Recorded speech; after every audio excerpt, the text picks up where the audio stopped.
Right. So what happened was, okay, the sergeant just came in because he had received that his money had been stolen. Okay. He also came in with the RSM. Let me just get a model of the RSM. Right. Again, please excuse the uniform. It's how I'm explaining it. Okay.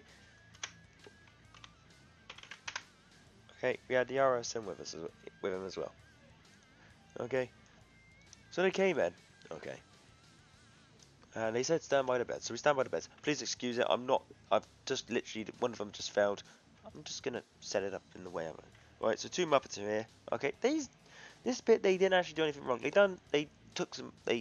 Found some money on the ground later on and spent it on that thing and got a bollocking later. That's the Muppet part for them.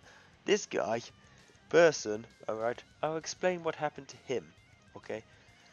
So what happened was, alright, the RSM and the sergeant came in, okay, because person had reported his money had been nicked. Now this is a very good reason, ladies and gentlemen, why you should always check your belongings twice. Okay. So the sergeant came up to him and said, say what's happened and what you've lost. And he goes, I've lost some money, right? And, you know, he goes, do you know who took it? And he goes, no, I don't know who took it. Okay. So he makes everyone just, you know, gives everyone the speech, okay, going. And in fairness, it is a very good speech because I know I wouldn't want this to happen to my child if I ever had a child. I wouldn't want this to happen, you know, if someone thought they had it nicked. So what he goes is, okay, he says, you know, if we can't find it within the next 10 minutes, I'm going to have to phone the police, which I thought was a bit drastic. I mean, at most it was a tenner. I mean, I know a tenner is a lot of money, but I'm sure we could have all chipped in and it would have all just gone away, but, you know. So he had to go. He was like, you know, if you own up now, blah, blah, blah, the police won't get involved and all that, you know. Right. No one owned up. Okay, he started getting rather cross, so did the RSM. I think, in fact, who was it? Someone moved or something. Someone done something stupid. Ah, yes, I remember now. It was the Muppets as well. The Muppets did do something stupid as well. They started laughing. And the RSM gave him a bollocking. I think he made him jump up and down. Yeah, jumping up and down it was, yeah. Jumping up and down. A couple of star jumps, I think it was, yeah. Yes, it was. A couple of star jumps, I remember. So while he was bollocking them for moving and talking, yeah, they were talking over the sergeant, which is a bit rude, you know. So the sergeant was going on, you know. He goes, if we don't find it within the next 10 minutes, we're going to have to phone the police. And they'll treat it as an act of theft. So he goes to person. And he goes, ain't nobody got time for that. check your belongings just one more time before we do anything. Because, you know, the guy was only 14. Or was he 13? 14 or 13. And, you know, mistakes can happen. I was 16 at the time. Okay. This was me. I was quite close. Sorry, I haven't named it me, have I? Me. When I saw this, alright, I was right next to him, and I said to him when I first met him, I said, you can call me Tim, you can call me Bob, you can pretty much just trying to be friendly. Call me Tim, call me Bob, call me Muppet, call me an idiot. You can do whatever you want. So he checks his belongings. He wasn't in his combat jacket, wasn't in his webbing. And if you don't know what webbing is, it's around the side of your body. It's where you can put your ammo, your gas mask, and all that, pretty much. Your helmet, it has a little attachment for your helmet as well.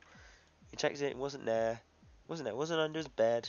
No, he was starting to get worried, and everyone was starting to get worried because at this point the sergeant said you could talk, and the RSM had left these guys alone.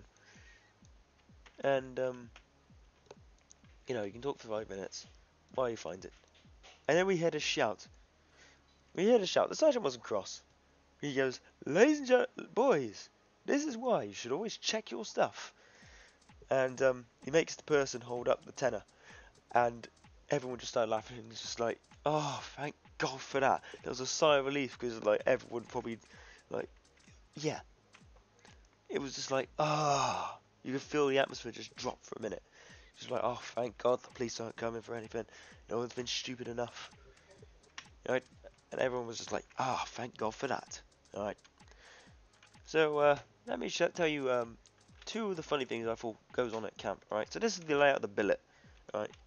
And on this particular camp, I've only been to this particular camp. I went to a field exercise And that's a whole other matter. That was just, but I'll explain the field exercise. If you want the field exercise one explained, I'll tell you that one later on. That one was a funny one as well.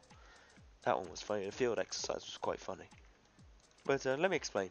So on this camp, out the billet, there was a drill square. It was around, if I was making the camp, we had another billet that side, and then and then you had the cookhouse, and then beyond the cookhouse, you had like a drill, the parade square, and all that. So it was about this one. It was big. It was obviously bigger than this. This is, yeah, about this size. A little bit bigger than what I probably made on the previous video. So about that size in total. Right. And obviously it was very good at punishing cadets who didn't listen. It was very good at doing drill on it because obviously it's a drill square. It was also there was also some containers around here. And there's a few things you should never do in the cadets.